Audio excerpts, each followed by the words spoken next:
to be mad. Then he quotes the Bengali, which is Pagal hoite, something Ami, Jabo, Brahma Pagal, Vishnu Pagal. So he's saying, and it's not just a tangent, it's not just some history. He's saying, nowadays we hear it's this famous place of learning. Right? And more specifically, what kind of learning? Nyai. Nyai means logic. Rational thinking.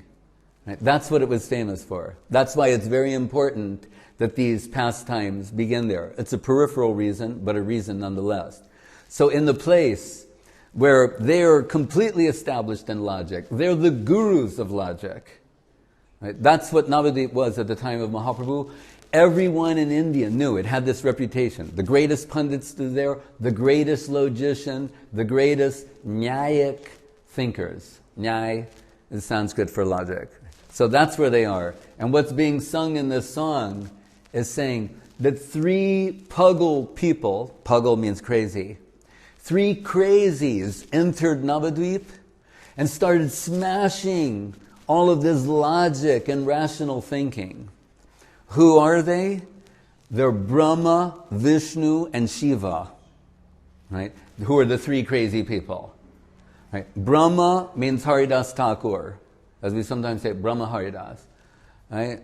Vishnu, in this case, means Nimai Pandit. Right? And Shiva, in this context, means Advaita Acharya. So the 3 of them, they're the 3 Pagal, the 3 crazy people who are smashing all the logic of the logicians of Navadvip. Right? So, the real world enters. Huh? It's going to just be what it is. Okay. So, I just want to see, and he said,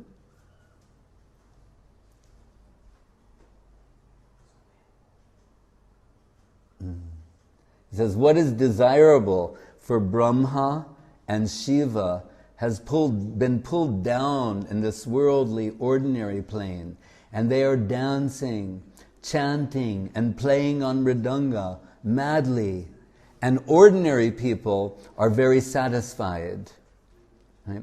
And the logicians are puzzled. What is this? Mad, abnormal thinking. So what is normal to the plane of logicians? We want to neglect that. No logic. Right?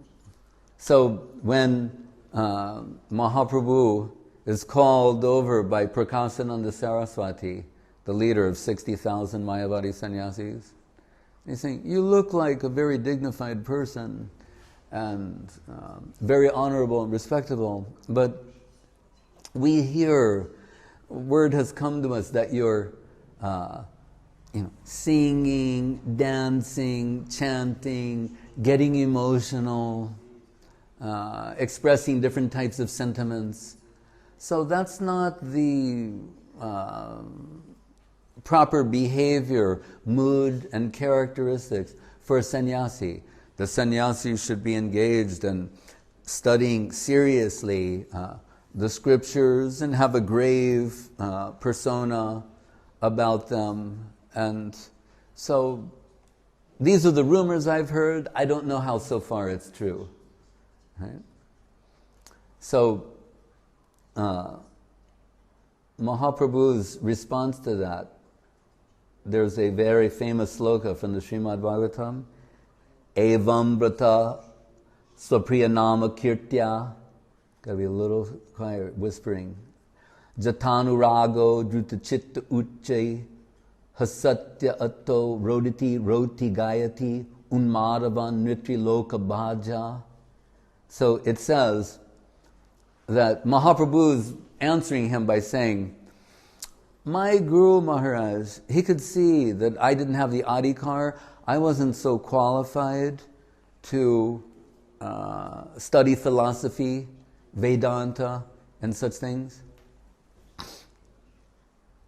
So he told me, considering your lack of qualification, and he called me murkha, which means foolish, he said, you just take this Krishna Nam, Chant, you could see I was a simple-hearted person. You just take this Krishna Nam and chant this holy name, and you don't need to focus so much on the study of Vedanta and other things. And then Mahaprabhu said, I began taking Krishna Nam, like in Guru Maharaj's song, and echoing the what was expressed in Chaitanya Charitamritam, Krishna, Krishna, Krishna, Krishna, Krishna, Nama, Kirtanam. What's the next line? Nama.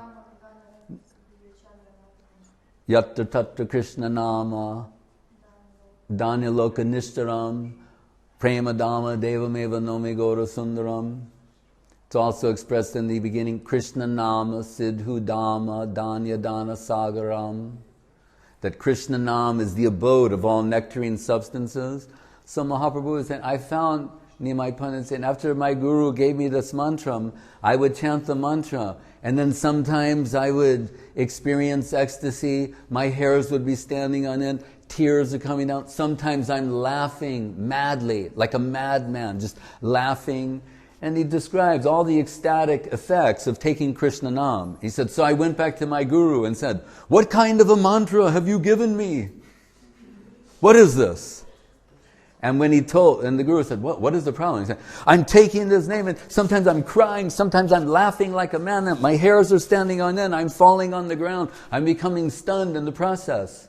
And his Gurudev went, oh, Hare Krishna, we've read about this in the scriptures, that for those who are pure, there's a state of divine happiness and madness that they will, for those whose heart is pure, who can offensively chant the holy name of Krishna, these will be the effects. Right? Like what is it in the Shikshastakam? It says,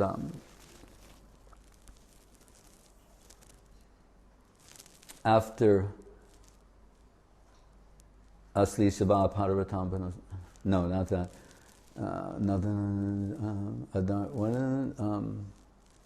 The crying sloka.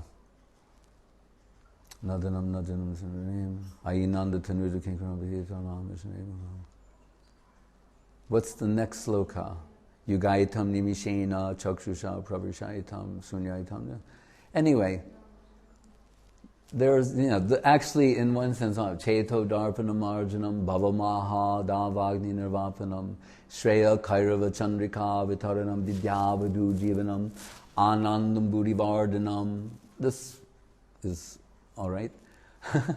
Anandam Buddhivardhanam Pratipitam Punamritas Vadanam from Vijayate Sri Krishna Sankirtanam. So, anyway, Mahaprabhu's guru took it that, yes, when we're told if one can chant the holy name of Krishna offenselessly, then the natural outcome is spiritual ecstasy. So you're very blessed. And that was the beginning of his description to Prakasananda Saraswati Thakur. But then, we should point out, at first, the reason he noticed Mahaprabhu, because as is the custom in India, when walking, it's dusty there, the feet get dirty, so when you reach the doorway, you wash your feet first, and then go and take your seat. But Mahaprabhu, after arriving, Sri Krishna Chaitanya Mahaprabhu, and washing his feet, he sat in that area, which is, you can say, considered to be a little unfit, unclean.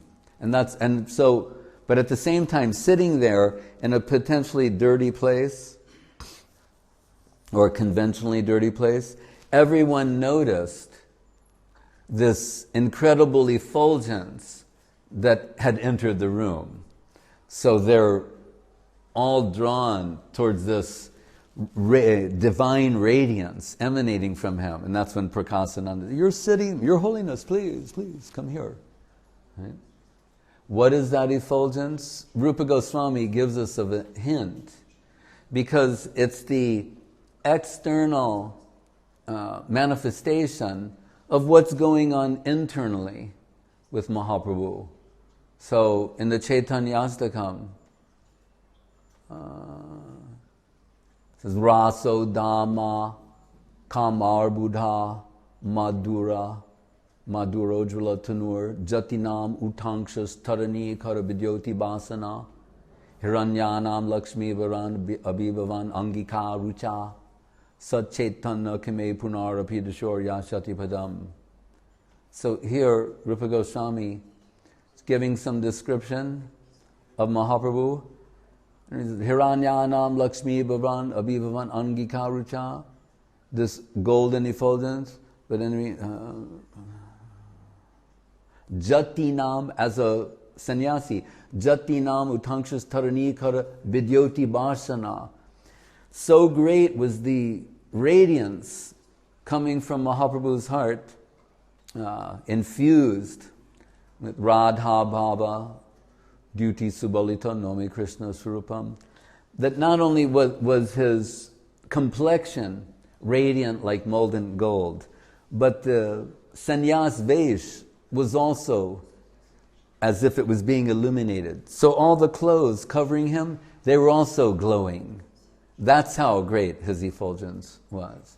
So they invited him in, and then of course he discussed with him the actual meaning of the Vedanta Sutra, converted Prakasananda Saraswati, who had 60,000 followers. So as the guru, so the disciples, by converting him, 60,000 sannyasis were also converted. Right? But anyway, Srila Guru Maharaj, he makes this point from time to time, where he's saying, as Mahaprabhu tells Ramananda, that he says, Ami ek botul tumi dvitiya. I wouldn't keep moving that, because I may open this again. Yeah. All right, leave it there for now. I'll try not to open this again. He says, I am the first crazy, and you're the second. And what does that mean? It's paralleled in a Bhagavad Gita sloka. It says, Yani Sha Sarvabhutanam Tasyam Jagrati Samyami. That what is night for one is the time of awakening for another, and vice versa. So it means there's a world where someone's awake in that world, and everything is understandable, perceivable to them. And it's like madness to ordinary people. But is it madness or is it something substantial? Srila Guru Maharaj would give the example of Einstein, right? Saying that what makes sense in the brain of Einstein, that might appear to be madness to an ordinary person. But does that mean that Einstein is crazy or an ordinary person is crazy? If he writes one of his formula on the board, he's saying, what is that? These symbols, it looks crazy to an ordinary person. If he starts explaining one of his theories, you can say, what is he talking about? Right? But is it that he's mad and what he's talking about makes no sense? There's nothing of value there, nothing substantial? Or this is why we designate him Einstein, and we recognize that we may not be able to appreciate what is there, but those who have some ability or capacity, they can verify that there's something substantial there. So, in a similar way, Mahaprabhu and his followers were misperceived, thought to be mad. Sukadeva Goswami was thought to be mad. Gorkishore Das Babaji Maharaj was thought to be mad. Right? Sukadeva Goswami, we hear before he arrives at the Sukar Tal, and where Parikshit Maharaj has assembled with all these sages, that he's 16 years old, he's wandering naked, right? Children are yelling at him, calling him names, throwing things. Right? So from their point of view, he just looks like another puggle, crazy person. When he walks into the assembly of these sages, they're the greatest sages in the universe. They've assembled by mystic power. They've come from all different parts of the universe to give advice to Parikshit Maharaj. When they see Sukadev, they have the opposite reaction. So the normal people thought he was crazy. The highly evolved people, it's mentioned there because they are adept in the art of physiognomy.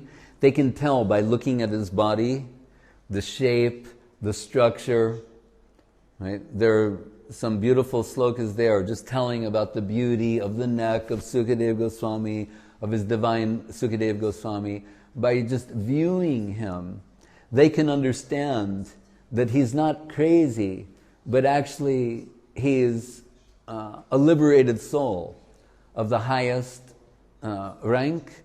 So what do? Although these are sages with big beards, recently in India, Janardhan Maharaj was telling you that Gurudev used to tell some story where they would sit stroking their beards, going like, "Can do? Yes, we can." You know, these sages, they have beards down to their knees. They elevate a 16-year-old naked boy to the presidential seat. Right? Sukadev Goswami is offered the Vyasa-san. 16-year-old naked boy. Why do they do it? They haven't heard him say anything yet. Just by looking at him, and also he's legendary. They've heard something. Oh, this is that Sukadev that we heard. He was a liberated soul within the womb of his mother. That's part of his legend. So he didn't come out. When he came out, he was already fully developed. Right? And that's one of the reasons why they offer him this position. Because up to this point, they're giving Parikshit Maharaj advice on the basis of what helped them. And that's a natural thing to do. We share. If someone's suffering from something and you were suffering in a similar way and something's helping you to repair your health or improve, you can naturally share it with that person. But when Sukadev Goswami comes, his position is unique because he was never suffering from illusion. He wasn't a conditioned soul before. So his advice is going to be unique. And Parikshit Maharaj, because he was getting different advice from different sages, someone saying, you should do yoga, someone, you should do tapasya, you should give in charity, you should do this. There's karma yoga, jnana yoga, different ways to approach this. Parikshit Maharaj said, look, I have 7 days time. And all the recommendations you're giving me, you could devote a whole lifetime to studying any one of them. You could devote your whole life to practicing any one of these things. It's all good advice. But since I have a short amount of time on my hands, what I'd like you to do is get together and present a unanimous verdict, something you all agree on. So it's just after making that suggestion that he wants to hear this one suggestion that will be the unanimous verdict of the whole assembly. That's when Sukadev Goswami arrives. And he's legendary. Guru Maharaj says he's selected to be the loudspeaker for the Srimad Bhagavatam. We may wonder sometimes, why does it come from someone who's a known, say, Brahmavadi, right? He's not famous at this point as a devotee. He's famous as being a liberated soul in the sense of established in the Nirguna plane. Right? As we told, a Brahmavadi, because someone from that position holds the authority to be the loudspeaker for these pastimes of Krishna. So when he introduces himself, he says, Parinistitopi nairgunye uttamasloka lilaya grihita cheta rajarse akyanam yaditavan. He says, everyone knows, Parinistitopi nairgunye, I was situated in the Nirguna plane. Right? Nirguna, The saguna world means tama, raja, sattva, ignorance, passion, goodness, mundane qualities, from gross to subtle. Saying, but I was situated in the nirguna plane, means transcendental to all of that. Trigunatita, beyond the plane of the three gunas. What is some of the evidence of that? Everything in the Bhagavatam is significant, and also in its sequence. We hear prior to that, that being raised in the ashram of Vedavyas, at one point he's leaving, Sukadev's running away from home, and Vyasa is running after him. Sukadev runs by a pond where ladies are bathing. Guru Maharaj points out they're also divine ladies, that they're bathing there, and they're bathing totally naked. When Sukadev comes by, they don't even bother to clothe themselves. Then Vedavyas, he's chasing after Sukadev. My son, my son. When Vedavyas comes, the famous, great Vedavyas with the big beard and the whole, he's a great sage. Right? The women, they're like covering themselves. And Vedavyas says, I don't understand.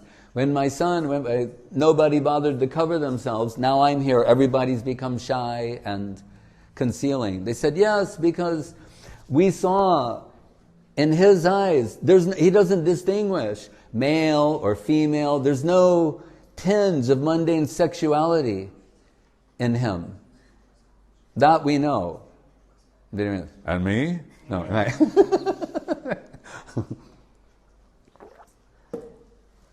We're not so sure, so they're, no. But for Sukadev, they said, we can see not even a tinge of mundane sexual tendency in him. So we can think, what is the significance of telling this? Is it just, it's an interesting anecdote, right? It's an interesting story. Or is it setting the stage for introducing Sukadev Goswami as someone being qualified to speak about the pastimes of Krishna, Radharani, Braja Gopis? So with this sort of certification, what it means is, so when Sukadev says, Parinishthitopi Naragunye Uttama Shloka Lilaya. So I was situated in the Nirguna plane, no interest in anything mundane. Then Uttama Shloka Lilaya. I heard about the divine pastimes of Krishna, including his pastimes with Radharani and Braja Gopis. Then what happened? Grihita Cheta Rajar se Akyanam Yadaditavan.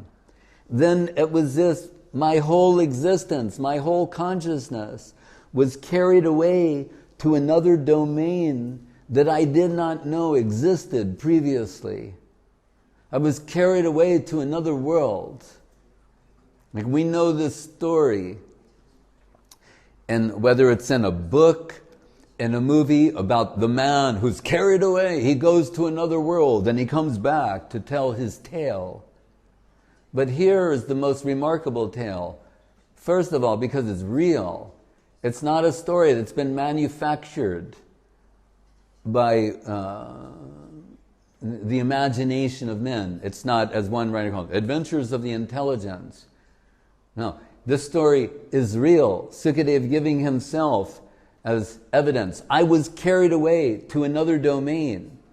So that's why it's critical that we hear the first story. He has no interest in the sexual affairs of men and women. That is of no interest to him. But when he heard the pastimes of Radha and Krishna and the Braja Gopis, he was captured heart and soul. So what does it tell us? The pastimes of Radha and Krishna and the Braja Gopis are not tinged by any mundane quality. You think, what is the significance of that? That means that it opens the door for the opportunity, the prospect, muktir hitvanyata rupam swaropena vibhastati, that in the spiritual domain, in the spiritual world, the erotic principle is in its full, natural, pristine play. Right? This is something that's previously inconceivable. It's not described anywhere in any scripture or theistic system. It's inconceivable, it's unthinkable. Right? But he's carefully indicating that this prospect, this possibility is there. Right? As Srila Guru Maharaj was explaining with regard to Sambandha Abhideya Prayojan, Sanatan Rupa Raghunath, Madan Mohan Govinda Gopinath. Why first deity is Madan Mohan? Madan means Cupid. That means the eros, the erotic principle, as Freud said, the whole is spinning on the basis of this principle. He discovered some profound primal truth, that it's the sexual principle that is driving all of existence. Right? And then on the basis of that, he's engaged in some type of analysis. So he's identified something profound, and then he's making certain observations based on that. We're not, giving him a blanket endorsement. We're just saying he discovered this principle, yes, which is described in Sanskrit as Madan, right? Cupid, Eros. So everyone is under the influence, right, in this world. What does Madan Mohan mean? Why shall that first deity be identified as Madan Mohan? Is that moha means illusion. So normally what we're saying is, borrowing from Dr. Freud and now Krishnaizing. We want to Krishnaize Dr. Freud. We want him to have lots of sukriti, and we expect to see him in the future. Bhakta Freud. So go from Dr. Freud to Bhakta Freud.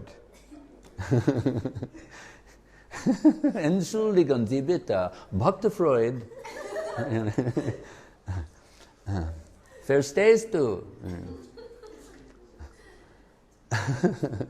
So anyway, so the first principle to understand that Madan, Eros, Cupid is creating moha, illusion, and that's why the illusory world is being driven by this principle. Right? It's what makes it spin. But here, so we'll say, Madan's creating moha for the jiva souls. Eros is creating illusion for everyone. And it's the driving principle of material existence. With Madan Mohan means Krishna is so beautiful, so seductively charming, that Krishna is creating moha, illusion, for Madan. Krishna is putting Eros into illusion.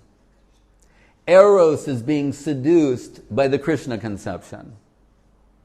So, as Guru Maharaj will say in regard to Mahaprabhu, Koti Kami Murchitangri Rupa Rasa Rangaram, Cupids are fainting to see the beauty. Right? Hiranyanam Lakshmi Varan, Abhibavan Angika Rucha. Sometimes we use the expression, and it's common usage, we'll say, someone is painfully beautiful. You look at them, and they're so beautiful that it's some kind of pleasant pain we experience. Like, you can't stop looking at them, you look at what you want to look back. But if you look too long, they're just painfully beautiful. Right?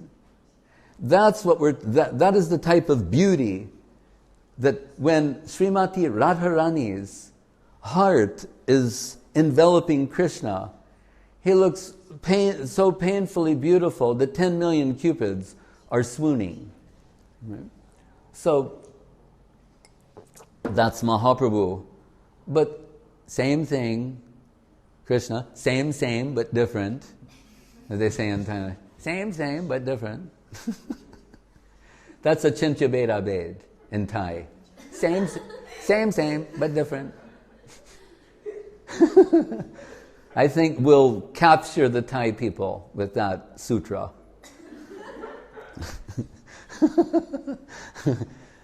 So, Madan Mohan, same, but different. Achintya Beda Bed, Yang Shama Sundaram Achintya Guna Swarupam. So, Krishna is so beautiful. Now, Cupid is bewildered. The way we become bewildered under the influence of Cupid or Eros. Now, Eros personified has been seduced by the seductive charm of Krishna. Therefore, it's Madan Mohan. And it's in the first position. He occupies the first position. But Srila Guru Maharaj is saying, what do we learn from this? One thing we take away from this, it's pointing in the direction of telling us that principle, that prospect, that possibility can be redirected properly towards Krishna conception. So the charm of Madan Mohan Vigraha is taking the jiva in a particular direction of self-determination, of self-realization. And without going into the details, it's indicated by inference. Means that what we thought could only be expressed or explored in this plane, that type of loving intimacy, has not only its possibility or prospect in the upper world, but reaches its fullest expression there. So beautifully, and the fullest expression of the Supreme Reality, Atma Siddha Sava Lila Purna Sokya Lakshanam. What's the fullest expression of the Supreme Reality, according to Srila Guru Maharaj? He's saying, it necessarily must be Mahaprabhu. Even for those who are addicted to Krishna conception, they must recognize that the fullest expression is in Mahaprabhu, because if we factor in Sri Krishna Chaitanya, Radha, Krishna Nahayanya, the divine combination of Radha and Krishna, or as Swarup Damodar says in the beginning, Hladini Shakti Rasmad. What was the first line? Radha Krishna Pranaya Vikritir Hladini Shakti Rasmad Ekat Man Abapi Bhuvi Pura Bedam Deham Bedam Gatoto. That formerly they were one, then they separated, they become one again. They said here mystically, again, Achintya Beda Bed. Who can say which came first? Krishna Lila or Gaur Lila? Which comes first, the gift or the giver? Right? So they're mutually coexistent. Right? Radha, Krishna, Nitya Lila, Korila, Prakash. Both Gaur Lila and Krishna Lila are coexistent, inconceivably. But Raso Varjam Rasopyasya Param Drishva Nivartate. Srila Guru Maharaj said a higher taste is realized through Gaur Lila, because it's the magnanimous distribution of Krishna Lila.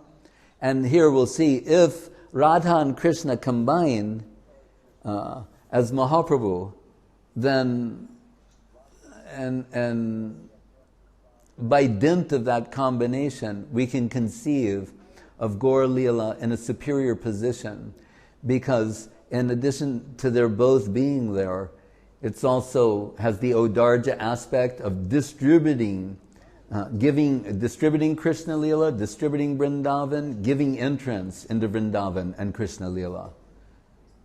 Yata yata Gaura Padara Vinde Vindeta Bhaktim Krita Punirasi Tata Tatot Sarpati Hridya Kasmat Radha Padam Bhoja Sudam Burasi.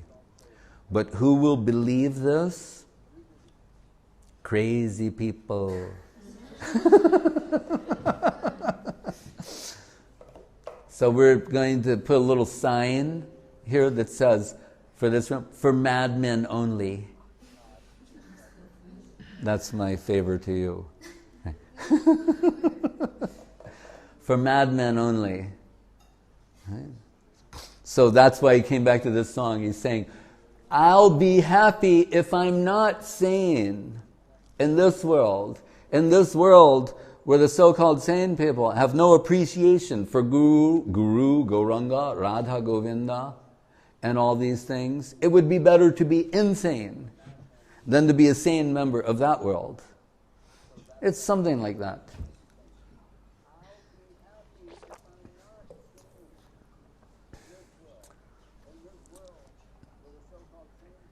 Once I was having a discussion with Srila Guru Maharaj, and some godbrothers, they're complaining about me, that I spent too much time like head in the clouds and not feet on the ground, like paying attention to management and things like that. And so I was presenting this to him like as a legitimate criticism. I said, because I was withdrawing from the former institution and society. And so it was an appropriate discussion. And I learned from Guru Maharaj, you should try and be brutally honest with yourself. And so I was saying, I think what they're saying is true to a certain degree. Whereas I have to concede this point. And he said, I disagree. He said, many can manage men, money, building. And he said, but those who can extract something from the upper world and distribute it down here, he said, that is something that is very rare to find. And that made me happy. But then he said, but if they're saying that you have these, you're disqualified in different ways and you have so many bad qualities, he said, then why have you come for my association? And then he said, birds of a feather flock together. And I thought, if I can be a little tiny bird in his flock, Hare Krishna.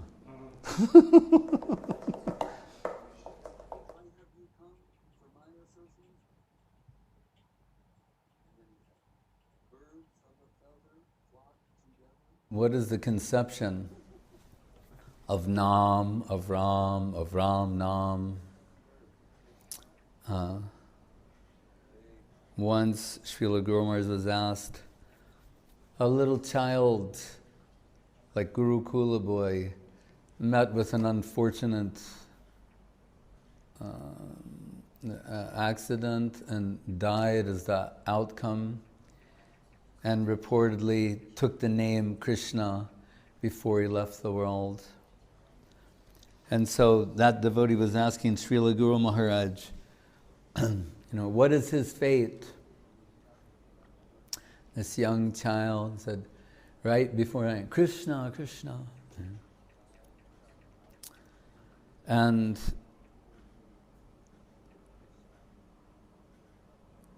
Srila Guru Maharaj said, it depends upon what his conception was. And he just sort of told the naked truth. He said, what is his conception? Is yam yam bhavam, what? No. Tyajante tam tam eboite kontiya sada tad bhava bhavitaha. Yam yam bhavam smaram bhavam. It's another word, yam yam. Mentioned in the Bhagavad Gita, at the time of leaving this world, smaran bhavam means what you can say, it's what you're thinking of that time. Or it can also mean the remembrance in the heart. And there's two schools of thought about this. One is that literally what you're thinking of at the time of death, and then there's the other notion that the cumulative effect of lifelong thought and remembrance and culture. And we would be more inclined to accept that. Srila Prabhupada, he used to like to quote this verse, I believe it's from King Kulashekar, where he says, Krishna tadiya parapankaja panjarantam adyeva vesatume manasa raja hangsa pranak prayama samaye kapabata pittai kantavaro danavido smaranam kutaste. It says manasa raja hangsa, which is an interesting concept. He said, may the swan of my mind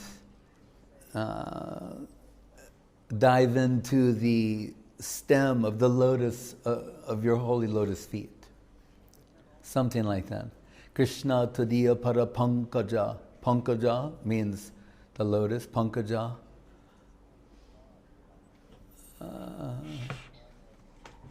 It's like it's taking its birth from the mud. Lotus has many different names. Ambuja, sitting on the water, Padma, Kamala. There are many different words to indicate lotus, but so there are Krishna tadiya parapankaja panjarantam adyeva vesute manasa raja hangsa pranak prayama samaye kapabata pittai. Saying, it may be very difficult to remember you upon leaving this world, because very often that's a condition where the kapha pitta bayu of the Ayurveda is all out of balance. The lungs are filling with mucus. Whatever we've seen, observed thus far, it's very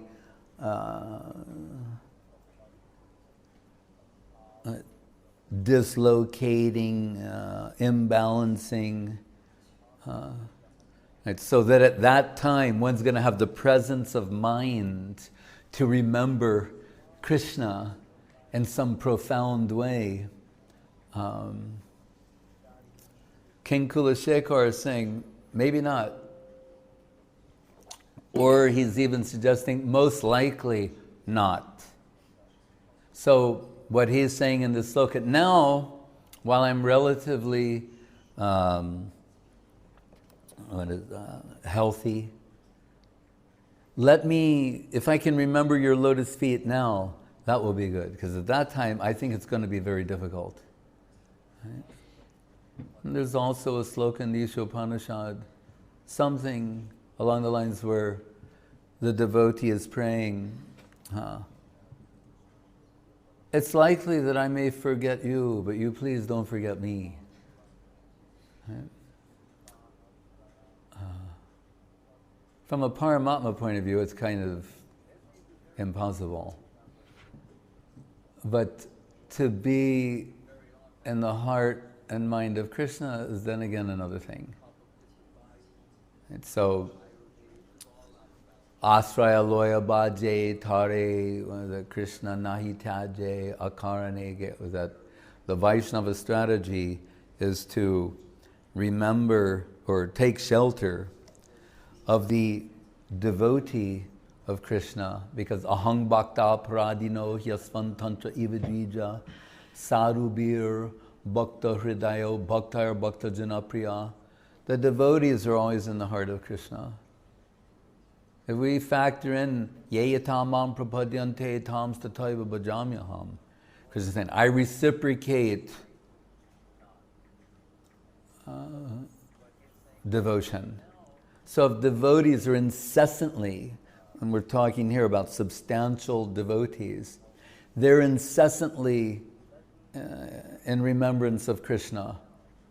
Right? Shrotavyas kirtitavyascha smartavyas cheta bhayam. They're always thinking of the lotus. That's why they're qualified in that way. So as they never stop thinking of Krishna, Krishna never stops thinking of them. Right? So Hare Krishna. And in different slokas, different places, Krishna says, look, they've given up everything for me. Everything. And not just, family, country, etc., but all the fleeting desires that have that are pulling the soul in different directions, they've also, by remembrance of me and being fixed in my service, in the service of the lotus feet of my devotees, given that up too. They've given up everything for me. How could I ever give them up? Right? When Srivas Thakur his son died during a kirtan and he did not disturb Mahaprabhu, tried to calm his wife and the other ladies there. They said, your son died. He said, Mahaprabhu is in the next room in divine ecstasy. We don't want to disturb his mood. Later, Mahaprabhu, in praise of Srivas Thakur, he said, where are you going to find someone like that? He said, and he's so exalted because the subject came up of how, with Srivas Thakur's absorption in Krishna consciousness, how his family would be provided for, taken care of. And Mahaprabhu gave this guarantee. He said, if Lakshmi Devi has to beg door to door, the goddess of fortune, Lakshmi Devi, if she has to go begging door to door to support his family, then we'll do that.